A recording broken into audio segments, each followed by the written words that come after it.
আজিৰ প্ৰথম কুৱেশ্যনটো হ'ল হু ৰোট কাৰেঙৰ লিগিৰি কাৰেঙৰ লিগিৰিখন কোনে লিখিছিল ইয়াৰ এনসাৰটো হ'ব অপচন সি জ্যোতিপ্ৰসাদ আগৰৱালাই নেক্সট কুৱেশ্যনটো what is the basic point of Jainism জৈন ধৰ্মৰ মূলনীতি কি ইয়াৰ এনসাৰটো হ'ব অপচন বি নন ভায়োলেন্স অহিংসা নেক্সট কুৱেশ্যনটো Kakrapar project is related to which river Kakrapar প্ৰকল্প কোনখন নদীৰ লগত সম্পৰ্কিত আনসাৰটো হ'ব option D Tapi who is credited with starting the Kumbh Mela আৰম্ভ কৰাৰ কৃতিত্ব কাক দিয়া হয় ইয়াৰ আনসাৰটো হ'ব option C Harshvardhan next কুৱেশ্যনটো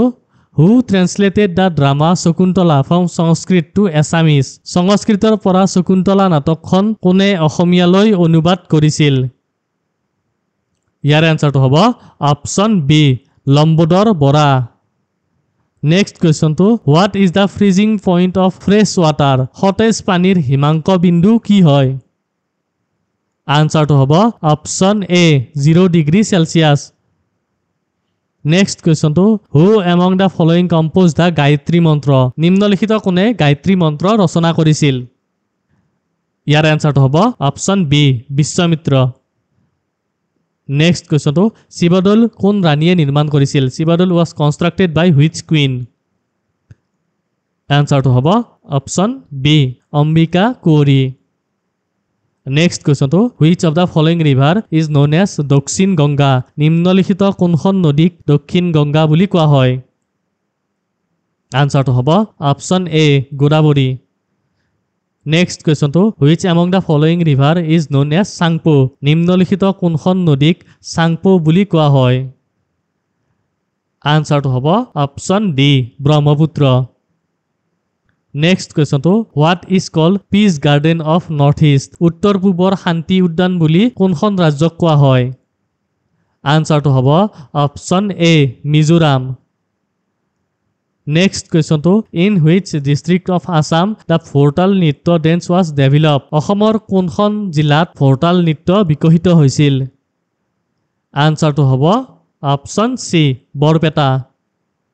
next কুৱেশ্যনটো the first uranium mine of India was found in the which state ভাৰতৰ প্ৰথম ইউৰেনিয়াম খনি কোনখন ৰাজ্যত পোৱা গৈছিল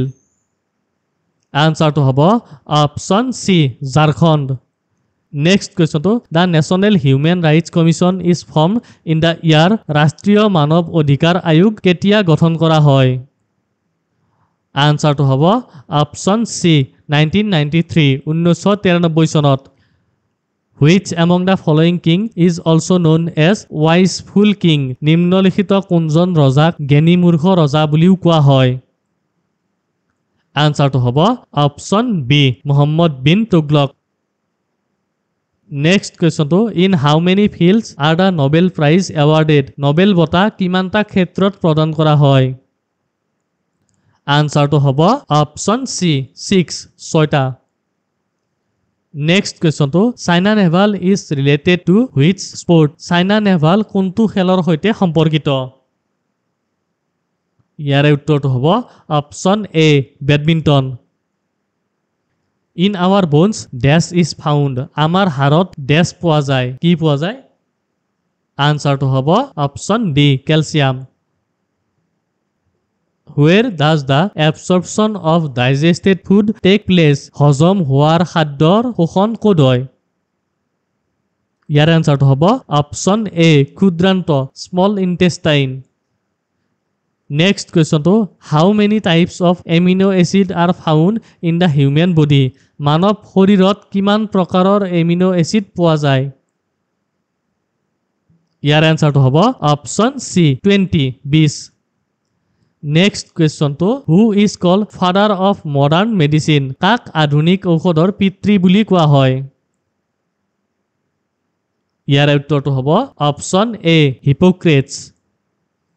নেক্সট কুৱেশ্যনটো from which gland are tears secreted কোনটো গ্ৰন্থিৰ পৰা চকুলো নিঃসৰণ হয় ইয়াৰ উত্তৰটো হ'ব অপশ্যন সি ল্যাক্ৰিমেল গ্ৰন্থি ল্যাক্ৰিমেল গ্ল্যান্ড নেক্সট কোৱেশ্চনটো by what does cholera disease occur cholera disease তলৰ কোনটোৰ দ্বাৰা হয় আনসাৰটো হ'ব অপশ্যন এ পানী ৱাটাৰ নেক্সট কোৱেশ্চনটো who is the discoverer of nuclear reactor পাৰমাণৱিক ৰিয়েক্টৰৰ আৱিষ্কাৰক কোন ইয়াৰ উত্তৰটো হ'ব option D Enrico Fermi next কোৱেশ্চনটো what is the chemical name of vitamin C vitamin সিৰ ৰাসায়নিক নামটো কি আনসাৰটো হ'ব অপশ্যন বি এসকৰ্বিক এসিড আৰু আজিৰ আপোনালোকৰ বাবে কুৱেশ্যনটো হৈছে which acid card contains dot কোনটো এসিড থাকে acidic acid lactic acid citric acid নে সালফিউৰিক এসিড ইয়াৰ উত্তৰটো আপোনালোকে কমেন্ট কৰি জনাব আৰু যদি এতিয়ালৈ আপোনালোকে চেনেলটো সাবস্ক্ৰাইব কৰা নাই চেনেলটো সাবস্ক্ৰাইব কৰি ৰাখিব ধন্যবাদ